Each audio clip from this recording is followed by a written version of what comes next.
ఈ రాష్ట్ర ప్రభుత్వానికి కానీ రాష్ట్ర ప్రజలకు ముఖ్యంగా మేము తెలియజేసింది ఏంటంటే మేమందరము డిఎస్సి ఆస్పిరెంట్స్ మేము ఉపాధ్యాయ ఉద్యోగ ఆర్తులము. మేము ఏం చేస్తున్నామంటే ఎందుకు ధర్నా చేస్తున్నాం, ఎందుకు పోస్ట్పోన్ కావాలని మేము అడుగుతున్నామంటే టెట్కు డిఎస్సికి కాల వ్యవధి కనీసం 90 రోజులు ఉండాలి. కానీ ఈ రోజు ఈ రాష్ట్ర ప్రభుత్వం మాకు కేవలం 20 రోజులే ఇస్తుంది.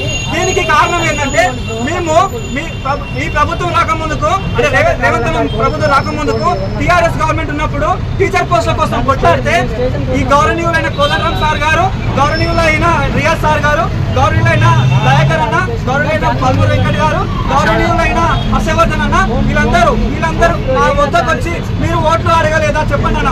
అడిగారు కదా, అరే వాళ్ళదే ముందురా మనం వచ్చినాక మెగా డిఎస్ వేసుకుందాం అన్నారు కదా అన్న. దాని అనుకూలంగానే మీ అందరం ఓట్లేసాం, మా వాళ్ళతో కూడా ఓట్లు వేయించాం. కానీ ఈ రోజు పరిస్థితి చూడండి అన్న, మీ అందరం వేడున్నాము. మమ్మల్ని అరెస్ట్ చేసి గోషమాల్కో ఏ పోలీస్ స్టేషన్కో తీసుకుపోతున్నారు అలా. మీ అందరికీ చెప్పాల్సిన విషయం ఏంటంటే ఫస్ట్ ఆఫ్ ఆల్ మేము అడిగింది మెగా డిఎస్ అంటే మీరు ఎన్నికలు వచ్చిన మేనిఫెస్టో ప్రకారం మీరందరూ మెగా డిఎస్, మేమందరం మెగా డిఎస్ అడిగాం. కానీ మీరు కేవలం 11,000 పోస్టులు వేశారు. సరే కదా అని మేము 10 రోజుల నుంచి నెల నుంచి కొట్లాడుతున్నాం. మీరు ఎలాగా మీరు పోస్టులు పెంచారని మాకు అర్థమైంది. అప్పటికి మేము డిమాండ్ చేస్తూనే ఉన్నాం. కానీ కనీసం ప్రిపరేషన్ కు మాకు 90 రోజులు కూడా మీరు అవకాశం ఇవ్వట్లేదు. అంటే పక్క గవర్నమెంట్ చూడండి టెట్కు డిఎస్సికి ఎంత క్లియర్ కట్ గా ఇచ్చింది 90 రోజుల వ్యవధి అని, మనకు అది లేదు. ఇంకోటి ముఖ్యంగా నేను చెప్పాల్సిన విషయం ఏంటంటే అన్న, నేను ముఖ్యమంత్రి గారికి చెప్పేంత పెద్దవాడిని కాను. కానీ అన్న మీరు మా విద్యాశాఖ మంత్రి, అదే విధంగా ముఖ్యమంత్రి, మీకు మాకు మధ్యలో కొన్ని రాబందులు తిరుగుతున్నాయన్న.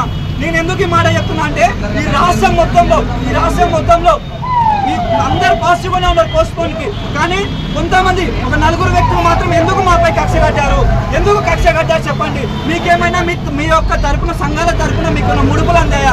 మేము మా న్యాయమైన బద్యమైన కోరిక అడుగుతున్నాం కదండి. కనీసం మిమ్మల్ని కేవలం పోస్ట్పోన్ అడుగుతున్నాం. ఇప్పుడు ఇన్ని రోజుల నుంచి కేవలం పోస్ట్పోన్ అడుగుతున్నాం. ఈ రోజు ఎందుకు ఈ పరిస్థితి వచ్చింది మీరే కదా అన్న. దయాకర్ అన్నకు నేను చెప్పాల్సింది, డాక్టర్ రియాజ్ సార్కి చెప్పాల్సింది, పల్మూరు వెంకట్ అన్నకు చెప్పాల్సింది, హర్షవర్ధన్ అన్నకు చెప్పాల్సింది ఏంటంటే అన్న సార్ మీరందరూ స్కూల్లో ఉన్న టీచర్ల గురించి, స్కూల్లో ఉన్న పిల్లల గురించి ఆలోచిస్తున్నారు. బెస్ట్ మీరు బయట ఉన్న టీచర్ల గురించి ఆలోచిస్తున్నారు, ఇంకా బెస్ట్.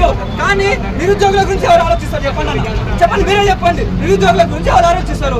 ఇప్పుడు మీరు అంటున్నారు స్కూల్ ఇప్పుడు ప్రమోషన్లు అయినాయి, ట్రాన్స్ఫర్లు అయినాయి, ఉన్న టీచర్లు రివ్యూ కావాలని చెప్తున్నారు. అంటే స్కూల్ నుంచి వెళ్ళిపోవాలంటున్నారు వేరే స్కూల్కి. ఇప్పుడు రెండు నెలలు ఆగితే ఏమవుతుందన్నా? వాళ్ళని ఏమన్నా మనం అంగారక గ్రామం మీకు పంపిస్తున్నామా? 2 నెలలు మీరు జీవాలు ఆపలేరా?